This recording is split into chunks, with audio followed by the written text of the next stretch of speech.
नमस्कार दोस्तों, मैं डॉक्टर रूबी बंसल। मेरे यूट्यूब चैनल पर आप सभी का स्वागत है। गर्मियां आ गई हैं और काफ़ी गर्मियां पड़ भी रही हैं। मौसम काफ़ी तेज़ी से, कभी बारिशें, कभी गर्मियां हो रही हैं। अभी एक हफ्ते से काफ़ी गर्मी हो रही है, स्पेशली नॉर्थ इंडिया में। तो HIV पेशेंट्स कैसे अपना ध्यान रखें? इम्पॉर्टेंट बात यह है कि हाइड्रेशन को प्रॉपर रखें।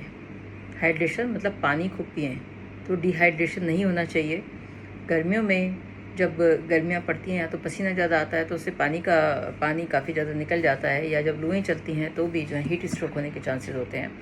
तो सभी लोग अपना हाइड्रेशन प्रॉपर रखें, पानी की मात्रा पीते रहें।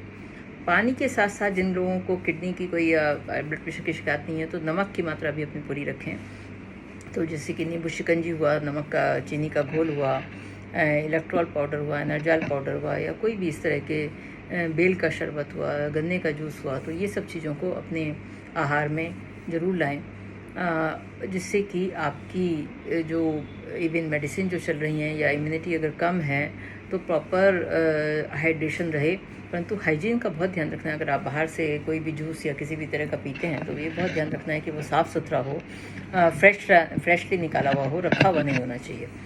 तो सबसे इम्पॉर्टेंट बात ये है कि इम्यूनिटी कम होती है, तो इम्यूनिटी कम होने के कारण कोई भी इन्फेक्शन बहुत तेज़ी से लग जाता है।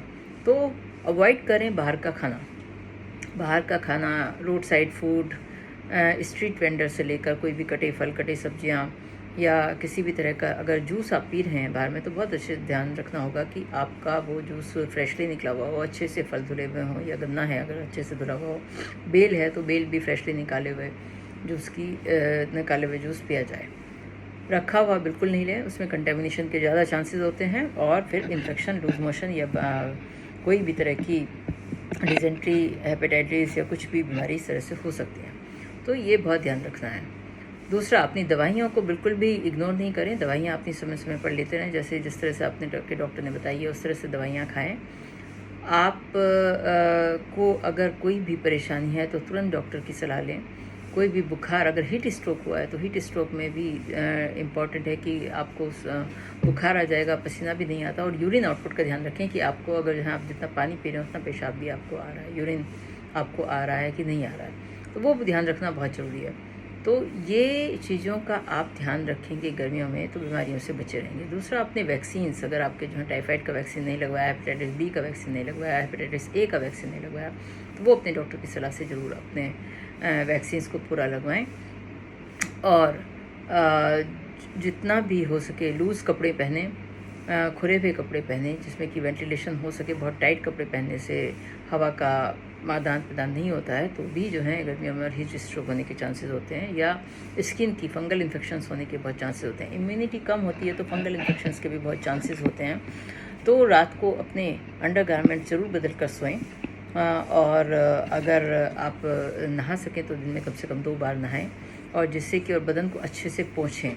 गीले बदन पर कपड़े नहीं पहने तो फंगल इन्फेक्शन होने के चांसेस कम रहेंगे। अदरवाइज़ जांघों में और हाथ के नीचे, बगल में, या कि जितने भी आर्म पिट्स, कितने भी जहाँ पर कि थोड़ा सा फोल्डेड एरिया होते हैं वहाँ पर जो है फंगल इन्फेक्शन होने के चांसेस बहुत ज़्यादा हो जाते हैं इस तरह के मौसम में, क्योंकि स्वेट होता है। स्वेट अगर जो है सूख जाता है तो वहीं पर इन्फेक्शन होने का, वहीं पर जो है फंगस पनपती है, तो वो बहुत ध्यान रखना है। तो यही 3-4 चीज़ों का आपको ध्यान रखना है इन गर्मियों में।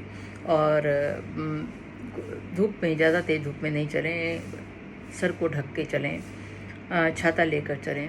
अगर तेज़ धूप है तो उसके बाद थोड़ी देर कहीं से धूप से आए हैं तो एकदम से ठंडा या ठंडा पानी नहीं पिएं, और बहुत ज़्यादा टेम्परेचर वेरिएशन हो, ठंडा गर्म या गर्म ठंडा एकदम से नहीं करें। एसी से जब अगर आप एसी में बैठे हैं तो बाहर निकलते समय ने से पहले 5 मिनट पहले एसी को बंद कर दें, जिससे कि आपका बॉडी का टेम्परेचर नॉर्मल हो जाए, और उसके बाद ही आप बाहर निकलें।